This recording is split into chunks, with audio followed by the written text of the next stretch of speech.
Muchísimas gracias. Bueno, le damos la bienvenida a nuestros estudiantes de escritura universitaria. Nos acompañan los estudiantes, las docentes Teresa López, Natalia Molina y quien les habla, Silvia Poveda. Hemos invitado esta tarde a María Mercedes Murrieta. María Mercedes es comunicadora social y docente de literatura. Desde el año pasado mantiene este espacio, Palabra Artesana, en el cual ella aborda diferentes temas sobre literatura, recomendaciones de lectura.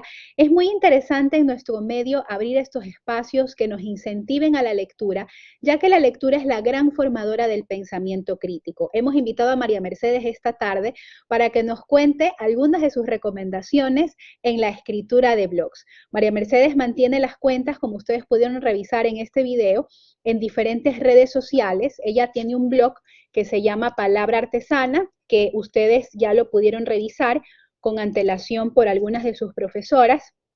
Estoy compartiendo el link y en la pantalla también el blog de María Mercedes Murrieta para que ustedes lo puedan revisar. Es un blog de reseñas y críticas de libros en el cual pues ella hace recomendaciones literarias y muchas de estas publicaciones pues son difundidas a través de sus diferentes cuentas en redes sociales en las cuales pues ella cumple con la primera regla y que es adaptar el contenido a cada una de estas redes. María Mercedes, bienvenida, nos encanta tu trabajo y estamos muy agradecidos de poder tenerte esta tarde con nosotros para que le des todas estas recomendaciones a nuestros estudiantes. Te invitamos a que prendas tu cámara y te escuchamos. Muchas gracias, Silvia. Muchas gracias por la invitación. Espero que se me esté escuchando claro. Si no se escucha, por ahí me lo ponen en el chat. Qué gusto estar aquí con ustedes, compartiendo esta tarde con chicos que estudian comunicación, que estudian Hola, ¿me pueden escritura, sobre confirmar por todo. favor si escuchan a María Mercedes y la ven? Sí, sí, sí me escuchan y sí me Ok. ven. Chévere. Bueno, yo voy a reiniciar porque yo no la veo, pero podemos seguir. Adelante, María Mercedes. Mil Uy, y disculpas por la estoy leyendo interrupción. nombres de exalumnos míos. Qué chévere, porque ahí en esa lista estoy leyendo nombres de exalumnos míos que recuerdo con muchísimo cariño. Y bueno, pues sí, yo soy docente de literatura desde hace ya más de 12 años. Tengo el placer de dar esa materia. Soy periodista también, trabajé durante muchos años en medios impresos, en radio. Eh, pero de algún momento, como a mí me encanta leer y amo leer, hola, me ponen en el chat, hola a todos mis alumnos y exalumnos, qué lindo. Como a mí me encanta leer y no sé si, supongo que aquí también hay lectores compulsivos como yo, hay una parte que cuando el lector cierra el libro necesita comunicar lo que ha leído, ¿ya? Entonces ahí es cuando se funden estas dos cuestiones, ¿no? Mi parte de comunicadora social y mi parte de docente de literatura o de amante de la literatura, si lo quieren poner así. Y es cuando yo hago el blog. El blog lo empecé como en el 2009, pero sinceramente lo hice con muy poca seriedad. Luego se me atravesaron otros trabajos en por medio y lo dejé. Y lo retomé el año pasado en la pandemia, pues todos sabemos que en pandemia tuvimos bastante tiempo en casa y el blog para mí es como una catarsis de todo aquello que leo, me gusta y necesito comunicar de alguna forma. Me gusta y no me gusta, porque también critico. Cabe mencionar que en mi blog, si ustedes tuvieron la oportunidad de revisar un par de reseñas, no todo es miel sobre hojuelas. Si hay algo que no me gusta o no me agrada, sí lo digo. De hecho, a veces hay un par de escritores que me han dicho, te puedo dar mi libro para reseñarlo. Y yo le digo, encantada, pero advierto, yo mis reseñas no me comprometo, digo la absoluta verdad. O sea, si me gusta, si no me gusta, o sea, si lo recomiendo, si no lo recomiendo, qué tal me parece. Eso es básico en una reseña o en la escritura, ¿no? La verdad, o al menos la verdad que uno sostiene, porque la verdad siempre va a tener diferentes aristas, pero la verdad que uno sostiene y poderla argumentar. En la escritura de blogs es importante también, como en cualquier tipo de comunicación, saber qué se va a comunicar, cómo se va a comunicar, cuáles son las palabras clave para comunicar eh, y a veces también ver cuáles son las tendencias, ver un poco qué está leyendo la gente y de esos libros que la gente está leyendo, elegir alguno que se ajuste a mis gustos y reseñarlo, porque no es tan fácil de decir, ay, hoy día amanecí con ganas de reseñar tal libro, pero nadie lo va a buscar en la web. Entonces tienen que ser libros o artículos que sean medianamente buscables, ¿ya? Mucha más respuesta inmediata he obtenido en mi Instagram. Asimismo, cuando yo pienso que algo va a impactar, no impacta tanto como algo que impacta mucho más y siempre constantemente estoy revisando qué es lo que quiere mi público en el Instagram y en todas las demás redes que tengo. Digamos que la más fuerte por el momento es Instagram, YouTube y mi blog, porque en Facebook y Twitter, soy muy honesta, le doy muy poco movimiento, la verdad.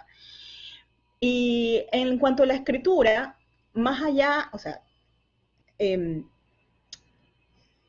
¿qué se requiere, entre otras cosas, en una escritura de un blog o en una escritura de lo que sea? Que eso también se lo digo a mis chicos. Evidentemente, un lenguaje claro, limpio, ¿verdad?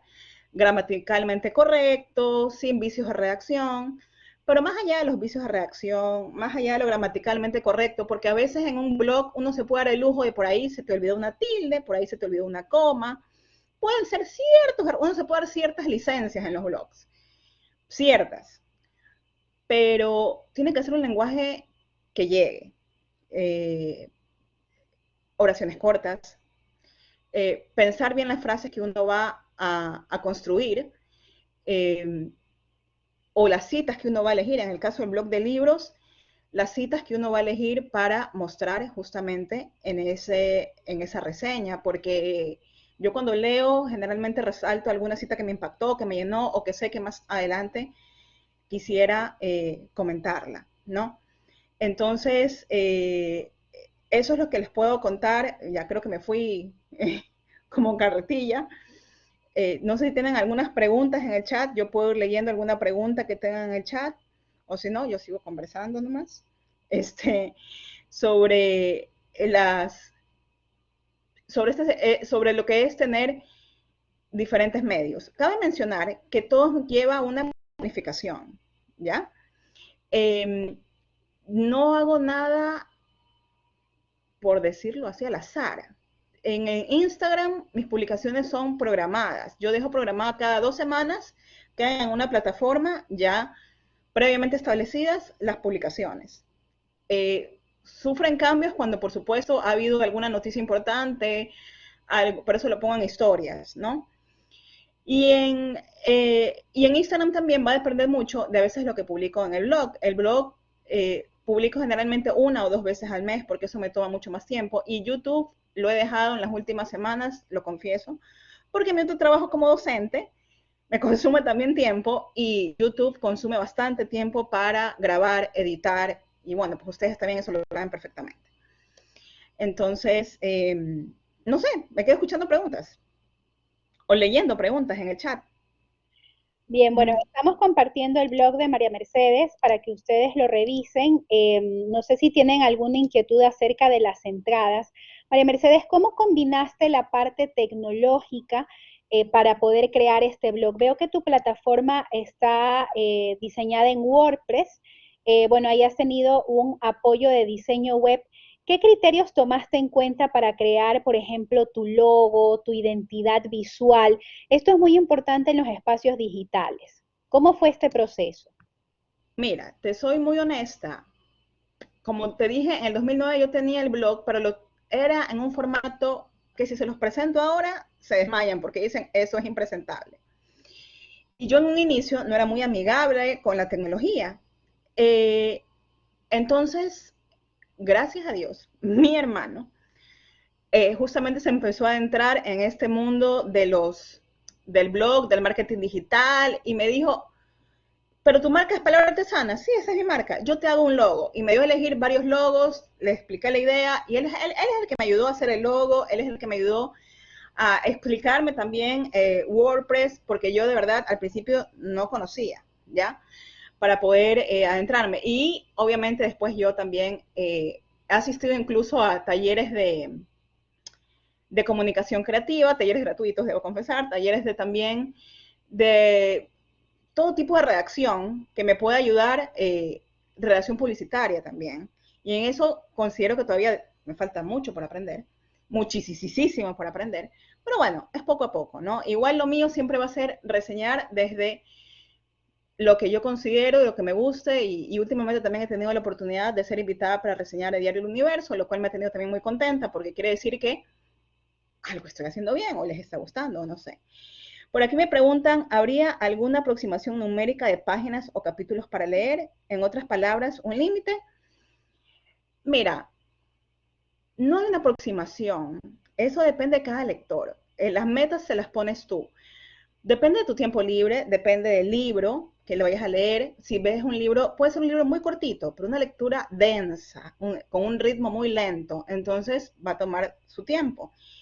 Puede ser también una lectura, eh, un libro cortito, pero tú no estás en la disposición de leer en ese momento. Entonces, siempre lo que recomiendo es ponerte por lo menos una hora semanal, el día que tú consideres disponible, para leer. Para leer esos libros que en algún momento compraste y que a lo mejor están en tu buró almacenados, o que tú en un momento te los pasaron por mail o lo que sea, y también los dejaste olvidados, y leer, y ponerte, sí, si el libro tiene 200 páginas, lo ideal es decir, bueno, hoy día por lo menos voy a tratar de leer 25. Pero si tú ves que el ritmo no da, porque la lectura es muy lenta, lo que sea, tampoco te obsesiones y mira, y empiezas tú a mover esos ritmos. Y depende también de cuán sea tu, cómo seas tú como lector, ¿no? Si nunca has leído nada, siempre digo, no te vas a saltar de una a leer un libro como El Quijote de la Mancha, como Crimen y Castigo, como tienes que leer lecturas un poco más ligeras, y sobre todo que no ocupen tanto tiempo. ¿Cómo hago un SEO para mi blog? ¿Cuántas veces es recomendable actualizar mi blog? Las veces, actualizar tu blog cada vez que puedas. Si tú puedes hacerlo por lo menos 2 veces por semana, cosa que confieso, en los últimos mes y medio no lo he hecho por cuestiones laborales aparte, mucho mejor. Las búsquedas las haces en Google. En Google tiene muchas herramientas para buscar los títulos que la gente está a sí mismo investigando, pero también las redes sociales son una excelente de búsqueda. En mi caso, que son libros, yo sigo también a cuentas de reseñas de libros y empiezo a ver cuáles son las tendencias en Latinoamérica de libros que son muy vendidos. Por ejemplo, ese que está ahí expuesto, Aquitania, de Eva García Sáenz, empecé a ver que todo el mundo comentaba ese libro y los comentarios eran muy positivos. Y además era el ganador del Premio Planeta 2020. Dije, wow, lo voy a leer. Bueno, me decepcioné bastante del libro, yo lo cuento después por qué, pero es un libro definitivamente leído. Entonces, alterno un poco entre libros leídos y que la gente está comentando, y entre libros también que me gustaron a mí, o que no me gustaron y que cayeron a mis manos y que comento. ¿Aconsejas que el blog tenga un mismo tema? Es decir, literatura, historia, música. Sí, sí, tiene que tener un mismo tema. Sobre todo si vas a arrancar. Yo todavía considero que estoy arrancando, tengo recién un año en esto. Cuando tal vez pasen muchos más años y me pueda diversificar un poco más, a mí me encantaría hacer reseñas de películas o de series porque soy cinéfila, pero todavía no.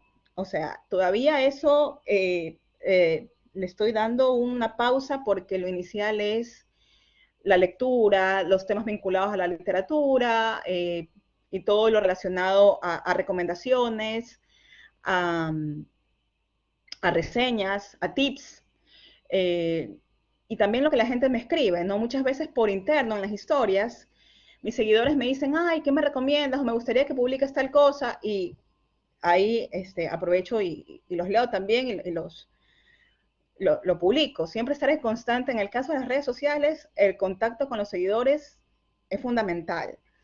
No solamente en lo que uno ve en el feed, sino en las historias. En las historias los seguidores te cuentan maravillas y te ayudan también a desarrollar cualquier publicación que quieras hacer o a ver por dónde me puedo ir, qué puedo publicar.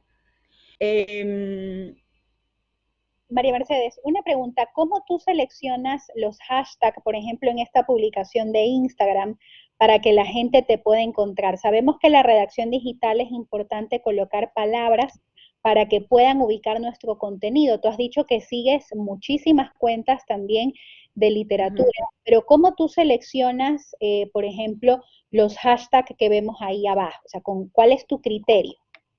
Sí, los hashtags, mira, el algoritmo de Instagram es muy antojadizo, ¿ya? En un momento, hay una regla para escoger los hashtags. Dependiendo, les voy a contar más o menos la regla para elegir los hashtags que se supone funciona excelente. Si tu cuenta, como es mi caso, tiene ahorita un poco más, tiene 1800 seguidores por ahí, yo elijo hashtags que tengan de 50,000, 20,000, 30,000, 10,000, 5,000 utilizaciones o tagueos, ¿ya? Tengo que ir jugando con esos números. No puedo utilizar un hashtag de 2 millones porque no va a aparecer en el algoritmo nunca muy difícil que aparezca mi publicación porque el algoritmo de Instagram da prioridad a las cuentas más grandes. Entonces tengo que ir conforme, buscando los hashtags conforme a la cantidad de seguidores que tengo. Si tengo 1800, busco hashtags de hasta 30,000 utilizaciones, sería, no sé, pero no me trato de no poner muchos hashtags de 2 millones, porque, o lo pongo uno nada más, no pongo muchos. Eso es recomendable y de esa manera sales un poquito más, apareces un poquito más. Sin embargo, a veces se sale que cuando yo reviso visualizaciones por hashtag, cero. Y digo, ¿qué? Pero ninguno me sirvió, ¿ya? Eh, entonces ahí yo voy, es el algoritmo de Instagram. En ese momento no me sirvió. Y otro día en que pongo a veces solo 4 hashtags y que ni lo pensé, simplemente dije, ay, voy a poner esto, ya no tengo tiempo, desgraciadamente lo publico, pum, tras todo el mundo, llegó a todo el mundo. Entonces, a veces también, por mucha clave que uno tenga para publicar, sí depende mucho del algoritmo si te favorece o no, más allá del hashtag. ¿Cómo podemos conseguir más comentarios con nuestros lectores acorde al blog? Depende también de la comunidad lectora en el cual uno le dé más difusión. Yo confieso que yo más difusión le he dado en YouTube a lo que hago y en Instagram, y es ahí donde he tenido mayor difusión. En mi blog lo difundo poco. Debo confesar que mi blog ha pasado en los últimos meses en perfil bajo. Pero ¿cómo lo puedes hacer? A través de las mismas redes sociales, ¿no? Hay gente que fomenta concursos. Ah, si comentas mi reseña, te obsequio tal cosa. Yo hice una prueba, pero no del blog, hice una prueba con YouTube en mi Instagram y dije, si me sigues en YouTube, te hago no sé cuánto, y sí tuve una buena respuesta, pero dije, no lo vuelvo a hacer. O sea, no, prefiero que mis seguidores y lo demás llegue de manera natural. El blog, ¿cómo lo puedes promocionar de manera natural? Bueno, siendo muy insistente, yo en Twitter sigo a mucha gente de reseñadores también, pero son de España, son de Colombia, son de Perú, son de Venezuela, y ellos me cuentan lo mismo, que es muy complicado que a veces alguien te comente, y que muchas veces las personas que te comentan en el blog es por compromiso, ¿ya? Y eso no me gustaría, o sea, yo a mí no me gustaría decirle a un amigo, oye, coméntame en mi blog. No, o sea, prefiero que si se da, y si no, pues no se da. Eh, Voy a leer más preguntas, no, por ahí estamos en las preguntas. Sí, en el caso del blog, bueno, tú tienes a tu hermano pues que te asesora con el tema de comunicación digital, pero ¿cómo tuviste tú tal vez que romper esa barrera del miedo que uno puede tener? Uno dice, ay, pero ¿cómo me creo un blog? No sé manejar WordPress. ¿Cómo nosotros rompemos ese primer miedo, que a veces el miedo sabemos que es el mayor obstáculo y que me impide a mí desarrollar este tipo de proyectos digitales? En la actualidad pues existen muchas plataformas que tienen estas plantillas gratuitas que uno puede utilizar para difundir sus proyectos. ¿Cómo fue tu proceso? Mira, te cuento que mi proceso, nunca tuve miedo en cuanto a cómo manejar estas herramientas digitales. Lo que más miedo me ha causado es el programa Premiere, que es para editar. Digamos que ese es el que más me ha asustado y todavía no lo termino de dominar. O sea, si alguien se me sienta al lado y me dice, explícame, yo le diré, no. esto ha sido orgánico y no sé cómo todavía lo termino de entender. Nunca tuve miedo, o sea, yo esas cosas a lo nuevo no le tengo miedo, siempre es como, voy a intentarlo, a ver cómo me va, y chévere. Quizás lo que a mí me dio un poco de resquemor era que yo estuve trabajando durante muchos años en una institución extremadamente conservadora, en donde tenían una visión de que yo leía solamente cierta literatura, pero a mí me gusta leer todo tipo de literatura. Entonces, fue un poco más bien, ok, aquí voy a publicar lo que realmente yo leo, lo que me gusta, lo que me llega, lo que no, lo que sí, más bien por ahí fue, digamos que mi resquemor más que mi temor.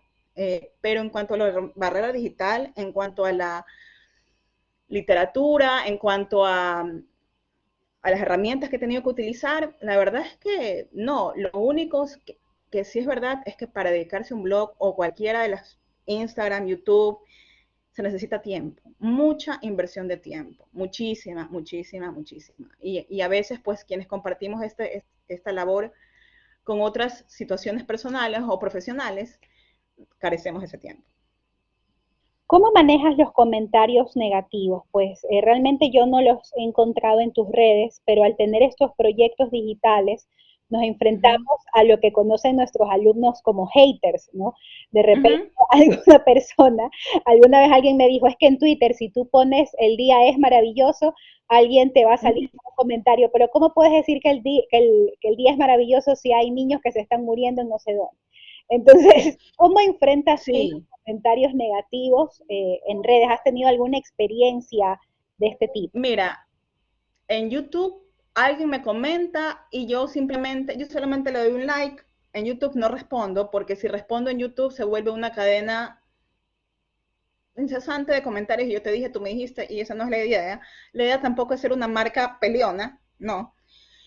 Sea comentario positivo o comentario negativo, yo lo recibo bien. En Instagram, gracias a Dios, he recibido pocos comentarios negativos. En Instagram lo que a veces me ha salido es alguien discutidor diciendo, esa frase que publicaste no la publicó fulano de tal, sino fulano de tal en ni sé dónde. Y yo le escribo por interno y le digo, no, fíjate, tal, y le mando la captura y le digo, tú, pero tampoco le expongo a esa persona en público, has cometido un error o ni sé qué. Pero son, por suerte, en mi caso, también es cierto que es una cuenta pequeña, yo lo reconozco, son muy pocos los haters. No he tenido que llegar a bloquear a nadie todavía, ni tener que enfrentarme a algo feo con los seguidores en ese sentido. ¿Qué recomendaciones nos das para la organización de tus ideas a la hora de escribir el blog? A veces estamos limitados por una cantidad de número de palabras. Eh, Generalmente el público digital no lee textos tan largos. ¿Cómo tú organizas las ideas para escribir tus textos del blog? Lo ideal en el blog es tener, además de una organización de ideas, romper un poquito el texto, un texto muy extenso, si tu texto va a ser muy largo, romper un poquito esa extensión con alguna imagen, alguna foto que pongas dentro del cuerpo, algún título o intertítulo, eh, algún texto destacado. Siempre es importante no presentar un texto muy largo, si el texto va a ser muy largo, porque no hay una limitación, la limitación de caracteres te la pones tú, ¿ya? Generalmente te ponen a veces, bueno, por lo menos que sea de 600 palabras, pero en realidad te la pones tú la limitación de caracteres. Tú puedes hacer un texto de 600 palabras, tal vez un poquito menos, tal vez un poquito más, pero ya cuando haces clic en esa reseña y la abres, tiene que haber por lo menos un intertítulo, por ahí una fotito, por ahí para que el lector también descanse y le sea un poco más llamativo el texto, que simplemente ver el texto solamente todo de corrido, ¿no? Entonces, eso también es interesante. Ahí estoy viendo, por ejemplo, que están los links de Amazon. Eso también es interesante porque cuando alguien hace clic en ese link de Amazon y compra ese libro a través de lo que ha leído en mi blog, me llega una notificación de Amazon diciendo gracias. Y si ya es mucho el número, yo también recibo mis dolaritos por, por haber vendido el libro gracias a mi blog. Entonces, ese truco yo no lo sabía. Ese truco me lo enseñó mi hermano. ¿ya? Yo no lo sabía. Y esas son cosas que he ido aprendiendo también. Eh, Qué importante es mantener una frecuencia de publicación. Bueno, tú comentas que te es difícil también combinar el tema, pero hay mucha persistencia en esta labor, pues que tú la has tenido desde hace varios años, en pandemia la has impulsado, pero a veces tenemos esa sensación, como tú lo indicabas, es que nadie me lee, pero yo igual persisto, ¿no? Qué importante es tener una periodicidad en este tipo de espacios. es como en todo. Uno tiene que ser constante en todo. En este tipo de espacios, lo recomendable, como les decía, es por lo menos, lo mínimo, indispensable, una vez al mes. Lo mínimo, ¿ya? Si tú lo puedes hacer 2, 3 veces al mes, mucho mejor. Pero lo mínimo indispensable es una vez al mes. Y aquí me pasa, yo en algún momento tuve el gusto de trabajar en radio durante 5 años y cuando fui locutora, yo decía, tal vez no me está escuchando nadie, pero no importa, porque yo locutaba los domingos en la tarde cuando todo el mundo está o almorzando o durmiendo. Pero yo lo locutaba con un placer y con un gusto. Y luego me daba cuenta que la gente sí me escuchaba porque me mandaban mensajes o llamadas o lo que sea. Y eso es reconfortante. Entonces, a mí me pasa que yo justamente ese input de las personas lo recibo a través de el Instagram o de las otras redes que tengo. Entonces, sí, sí es reconfortante. Saber que igual la gente te lee, que igual, o que me piden consejos. A veces me siento la gurú de la literatura y yo no lo soy. Y me dicen, oye, ¿te has leído tal libro? ¿Qué tal es? Y yo, no sé, no, ese de ahí no lo he leído, o sea, pero ya te ven como una referencia, ¿no? O te piden recomendaciones. Es que si tú me recomiendas me va a gustar. Y siempre les digo, la literatura es subjetiva, lo que me gusta a mí no necesariamente te va a gustar a ti, ¿no? Entonces, pero eso también es reconfortante y es una de las cosas que he recogido en estos meses en el cual he tenido el blog. Jorge Luis Borges decía, María Mercedes, que estaba más orgulloso de los libros que había leído que de lo que había escrito. ¿Cuál es tu disciplina como lectora para poder escribir estas reseñas y tener la calidad de textos? Tú tienes una formación lectora y de consumo cultural muy importante. Tú dices pues que también te gusta ver muchísimos series, películas clásicas, pues tengo la fortuna de conocerte hace varios años y en realidad tu formación cultural es muy profunda. ¿Qué le sugieres tú a los estudiantes acerca de cómo debemos formarnos para escribir bien? Miren, una situación fundamental, para escribir bien hay que leer. Y cuando digo leer, no me refiero a libros necesariamente. Leer todo lo que esté a tu alcance.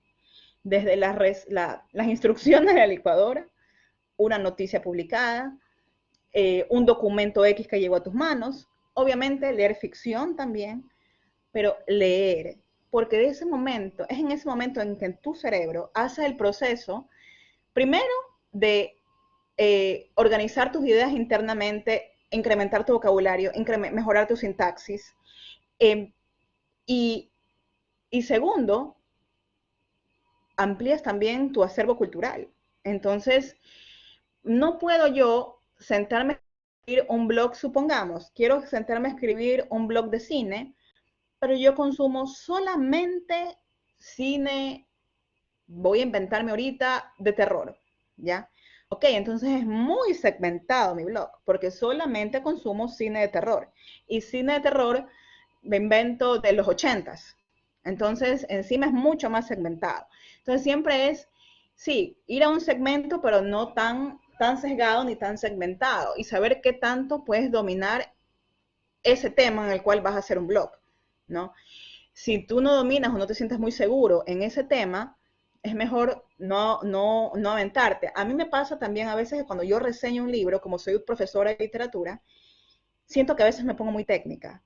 Entonces yo misma dejo, eso también es un tip que siempre le doy incluso a mis estudiantes, cuando uno escribe un texto, deja descansar ese texto, escríbelo, corrígelo unas 2, 3 veces y déjalo ahí.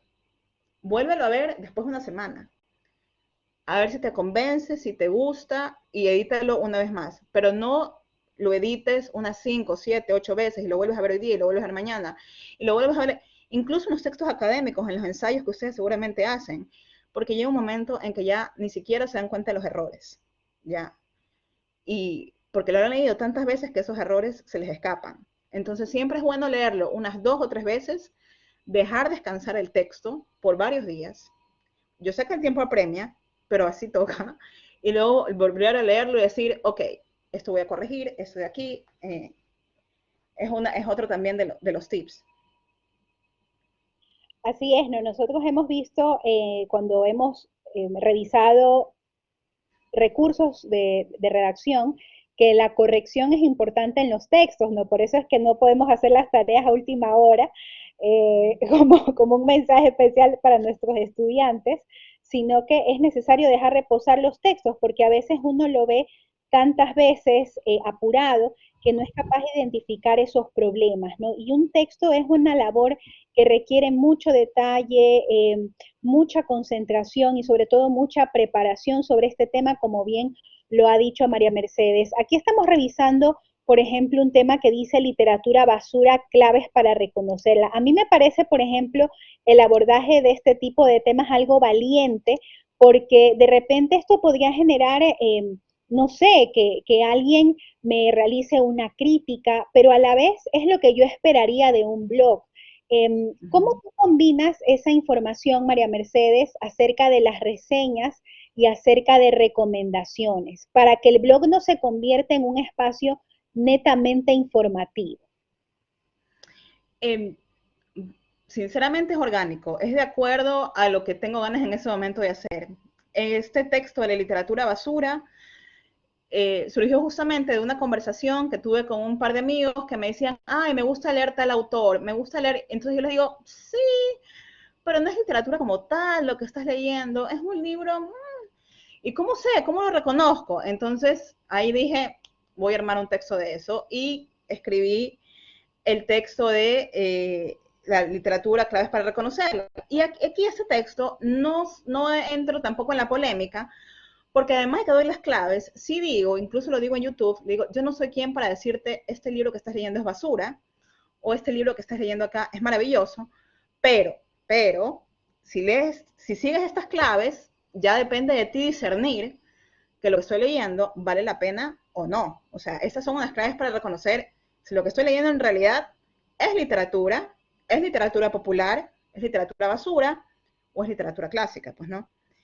Me dicen aquí si alguna vez has hecho, te gustaría hacer reseñas de series, me encantaría, lo dije hace unos minutos, lo amaría, pero porque soy muy cinéfila, consumo muchas series de todas partes del mundo, consumo cine de muchas partes del mundo, pero primero necesito posicionar más palabra artesana como libros o lecturas o literatura y luego ya me voy abriendo un poco más a la parte de cine y series y eso de ahí.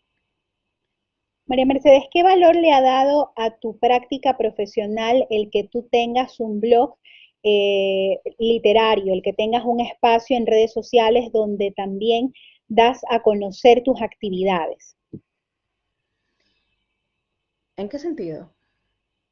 O sea, no Eh, sé, en, amplíame un poco más la pregunta. en el sentido en que, por ejemplo, generalmente nos dedicamos a practicar una profesión, pero ¿cómo ha sido para ti el también proyectarte profesionalmente a través de redes sociales? Tú eres comunicadora, docente de literatura, nos habías mencionado pues que este proyecto combina tus dos pasiones, ¿no? Que son la comunicación y los libros, pero no todos lo hacemos. Entonces, ¿cuál es el valor que te ha dado a ti, por ejemplo, que tengas este tiempo con el que persistes mucho, que a pesar de todo publicas, que te ha dado, no sé, tal vez mayor proyección profesional, la gente conoce de tu trabajo, o sea, ¿qué valor agregado te ha traído Palabra Artesana como profesional? Me ha traído cosas maravillosas, por ejemplo, un círculo lector que nunca pensé formarlo con extranjeros, que se formó el año pasado, tenemos ese círculo lector estaba integrado por 2 ingenieros mexicanos, un antropólogo colombiano, había una cantante argentina de música popular y el uruguayo, pero el uruguayo sí desertó. Pero bueno, el asunto es que ese círculo lector lo mantuve durante mucho tiempo. Yo dirigía ese círculo lector que me sentía con mucha responsabilidad, pero ellos decidieron formarlo. Y ellos decidieron formarlo y me dijeron, queremos que tú lo dirijas. Tragué fuerte. Y ese es uno de los placeres que me dio, por ejemplo. O que de repente también otro de los placeres que me ha dado es justamente que me inviten a este tipo de webinars o que me inviten a un medio de comunicación masivo, que escribo una reseña, empezar a tener ciertos reconocimientos que antes no lo tenía por esta faceta, por decirlo así. Cabe mencionar que yo en mi trabajo como docente no hablo de palabra artesana. Mis alumnos son pocos los que saben que tengo un blog o que tengo un YouTube. El otro día me dijo un alumno que está ya por graduarse, me dijo, la vi en YouTube, no sabía que tenía canal de YouTube. Le dije, sí, no es secreto, pero tampoco me gusta andarlo mencionando entre estudiantes o no sé qué, porque a veces se puede malinterpretar a que yo diga, sí, si me sigues te doy un punto o comento. Entonces, no, por el lado de mi parte de profesora, son pocos los que saben que tengo esta faceta. No lo niego ni lo oculto, simplemente lo tengo en perfil bajo. Y me dice aquí, tener este blog te ha convertido en una profesional referente de la buena literatura. No lo sé. Eso tendría que decirlo la gente que lo lee, la gente que lo sigue, la gente que me sigue en Instagram, la gente que me sigue en YouTube. He tenido el agrado, sí, de participar en un par de mesas redondas con gente que conoce mucho de literatura, como por ejemplo una Paulina Briones, una Clara Medina, y puedo mencionar, he tenido el gusto también de escritores extranjeros que me escriben por interno para que les reseñe su libro. Entonces, no sabría decirte si fuera una referente de la buena literatura. Quisiera sí serlo, por eso yo lo tendría que ser las personas que lo leen o que siguen mis redes. Yo no me atrevería a decir eso, me parece una... No me atrevería a decirlo. Yo sabía que ibas a decir que no, pero realmente el decidirse por este tipo de espacios me parece que es muy interesante y yo he visto a María Mercedes participar en diferentes eventos literarios y puedo decir que sí, que aunque ella no lo diga, sí es un referente, se está convirtiendo en un referente de la crítica literaria, porque en nuestro país hace falta este tipo de programas que incentiven más hacia la lectura, que nos acerquen a la literatura más contemporánea y nos alejen de los clásicos que de repente se integran en los programas. Por ejemplo, ella va combinando también nuevas obras de escritores ecuatorianos y hacia ahí va a ir María Mercedes. ¿Cómo tú ves el interés de los escritores ecuatorianos en tu público? Mira, en mi público, soy muy honesta, muy escaso el interés de los escritores ecuatorianos. En mi público, en mis redes, el público lector ecuatoriano sí tiene un interés en los nuevos autores nacionales que están surgiendo. De hecho, yo le llamo el boom de escritores ecuatorianos contemporáneos, como una Mónica Ojeda, como una María Fernanda Ampuero, Leonardo Valencia, bueno, ya Leonardo está desde hace algún tiempo, Ernesto Carrión. Hay algunos escritores que se están posicionando mucho más, no solo en nuestro mercado, sino a nivel internacional. Tú le preguntas a una, se me fue el nombre, Enríquez, Mariana Enríquez, argentina, y conoce perfectamente a nuestros escritores, a un Eduardo Sacheri, también de Argentina, conoce a nuestros escritores, les preguntas a Rosa Montero, conoce a nuestros escritores, o sea, ya nuestros escritores están teniendo cierto renombre a nivel nacional e internacional. Mi público como tal no me exige tanto que escriba cosas de escritores nacionales porque mi público es muy diverso. En Instagram la mayoría de mis seguidores por cosas de la vida son de Argentina y México. Yo no lo he decidido, está así. Y los seguidores ecuatorianos no necesariamente me escriben que ponga, yo he reseñado libros de Ecuador, pero no es algo que me lo pidan o me lo soliciten mucho. Entonces, pero sí puedo decir que en cuanto a la literatura ecuatoriana, hoy en día sí los escritores están pisando con mucha más fuerza que hasta hace unos 8 o 10 años atrás. Muy interesante, María Mercedes, todo lo que nos has compartido hasta el momento. Sabemos a través de tu experiencia que definitivamente el crear un espacio digital puede potenciar muchísimo más tu actividad profesional, que es lo que ha sucedido contigo, que has convertido esta afición en una proyección también para tu carrera. Yo quisiera invitar a las docentes Teresa López y Natalia Molina, si es que tal vez tienen alguna pregunta, pues pueden abrir su micrófono y hacer una pregunta pues orientada a esos contenidos que estamos revisando. Teresa, veo que usted tiene prendido su micrófono, le doy paso para Sí, una pregunta. gracias Silvia. La verdad es que es muy interesante todo lo que se ha compartido. Admiro mucho esa labor porque no es fácil, requiere muchas horas de trabajo, mucha lectura y privarse de salidas por estar en lo que apasiona, como son la lectura que nos alimenta el alma, que nos proyecta, que nos hace libres y felices. Y al mismo tiempo podemos transmitir esa pasión a nuestros estudiantes. Todos los autores que veo que usted tiene allí son contemporáneos. ¿Qué opina de la literatura clásica? Porque yo nunca me he podido desprender. Cada día le encuentro más sentido. Por ejemplo, a Edipo Rey, que dice, expulsaré de Tebas al asesino de Layo sin saber que era el asesino. Es decir, tenía el poder, pero no tenía la verdad. Y cómo eso se proyecta en la actualidad en nuestros gobernantes, que tienen el poder, pero no todos tienen la verdad. Así que me gustaría que haga una relación sobre eso. Gracias, María Mercedes. Muchas gracias, Teresa. Amo los clásicos. Como profesora, trato de sopesar clásicos con literatura contemporánea.